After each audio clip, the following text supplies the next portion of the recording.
So Mario was created in 1981, and ever since then, he has been a gaming icon in the industry. And shortly after that, in 1991, Sonic was created, and ever since then, they have been butting heads for decades. And I mean seriously, Sonic and Mario have been loyal competitors for 40 years now.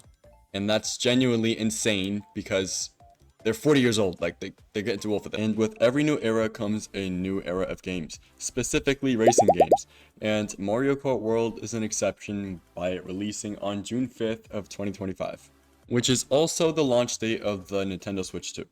And following up with that, Sonic Racing Cross Worlds is set to release on September 25th. A lot of people already have the ground set for what both games are like. Sega released a demo, maybe like around February, not really sure, but I got to play it and I got a pretty good gist of both Mario Kart World and Sonic Racing Cross Worlds. That's why I thought it would be the perfect time to go over which game I think will be better. I'm gonna give my opinion in the end, but I'm gonna go over each key factor, what game does better than which, and we're gonna see. And hopefully come to a conclusion and not just leave you guys hanging, because what's the point of the video if I just do that? So without further ado, let's get into the most important factor in my opinion, or at least one of the most important, which is the gameplay. So whenever I think of gameplay, I think of how it will appeal to the inexperienced at racing games and also the experience. And whenever I played the beta, it felt like a little bit of a higher skill ceiling was needed. And Mario Kart World gave you that nice fresh sense of you can relax, besides all the chaos in this 24-player game. Give you that feeling that you can relax and that you can do whatever you want and you can actually have fun. Sonic Racing Cross Worlds wants you to lock in a little bit more and you need to be focused. I mean, that's obviously not a bad thing. I prefer a little bit of difficulty when I play these games, but it does appeal to a better audience of the game being a little easier, and you'll be able to reach just a new demographic of people. But then there's the demographic of people who don't mind getting good at games. Maybe you want to take a competitive route, maybe get really good and start competing at a higher level. I'm just saying there are people who would prefer that type of difficulty. And don't get me wrong, Mario Kart World is a very difficult game, especially online. It just, Sonic Racing Cross Worlds requires a little bit more of your attention. In Mario Kart World, sometimes you just feel like you're driving in a straight line. Sorry, but that's the way Nintendo put it, and why it's like that is obviously because of the intermission. But I digress, and I'm gonna settle on Mario Kart World taking 0.1 for gameplay. Mario Kart World appears more casual to players than competitive. If I was talking about the competitive aspect, Sonic Racing Cross Worlds probably takes it.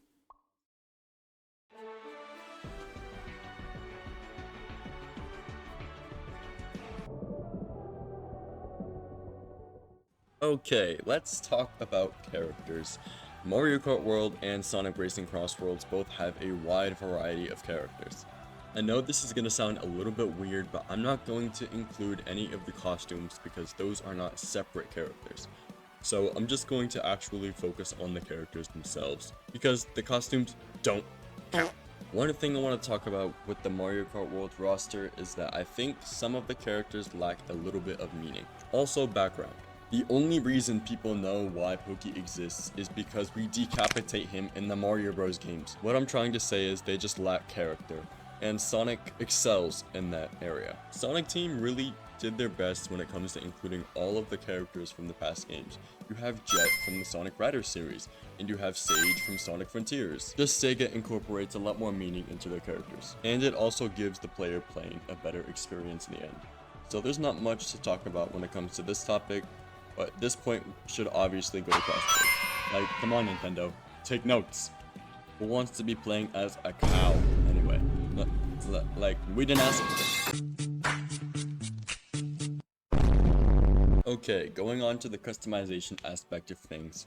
Mario Kart has just carts and characters.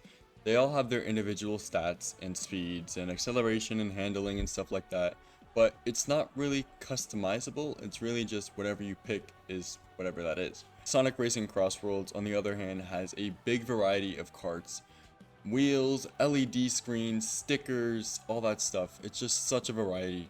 So Sonic Racing Cross Worlds obviously takes the cake on that. When you think of it, Mario Kart as a franchise has never been really experienced or have ever tried with experimenting like that with customizable parts and all that. It's pretty interesting to know that Sega has experimented and succeeded with that formula. Maybe not necessarily Team Sonic Racing, but it has succeeded. Mario Kart has kind of did the inside drift bike mechanic, if you want to call it that, customizable experience since Mario Kart Wii, and Crossworld seems to be doing that this time around with the Extreme Gear. It looks like an inside drift bike from Mario Kart World or Mario Kart franchise, as what people say, but it kind of looks and plays different. I haven't played it, it wasn't available in the beta, but you can tell it's definitely going to be a different playstyle. So in the end, Sonic Racing Crossroads gets that point when it comes to customization. Mario Kart World has a lot of catching up to do.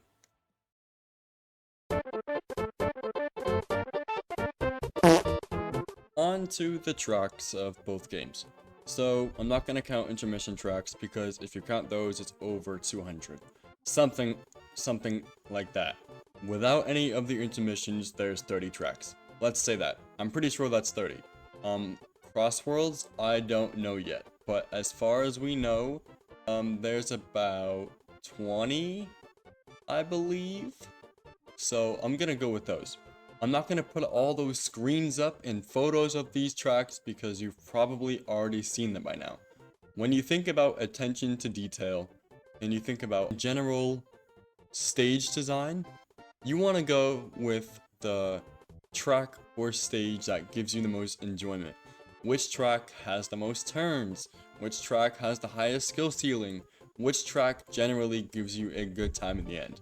And Mario Kart World, like I said, is on the beginner side of things, and with that comes with the price of the games or courses being a little bit easier. In Mario Kart World, the roads are wide because of all the players, and there's not really much room for effort when it comes to that. But Sonic Racing Crossworlds requires you to stay on the track. I'm rambling.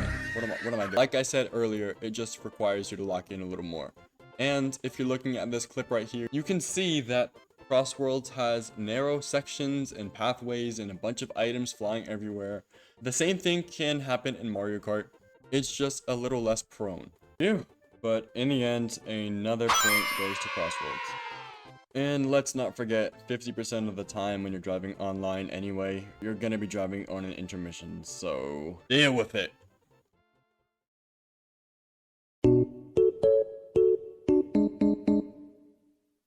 The final topic of discussion is the pricing.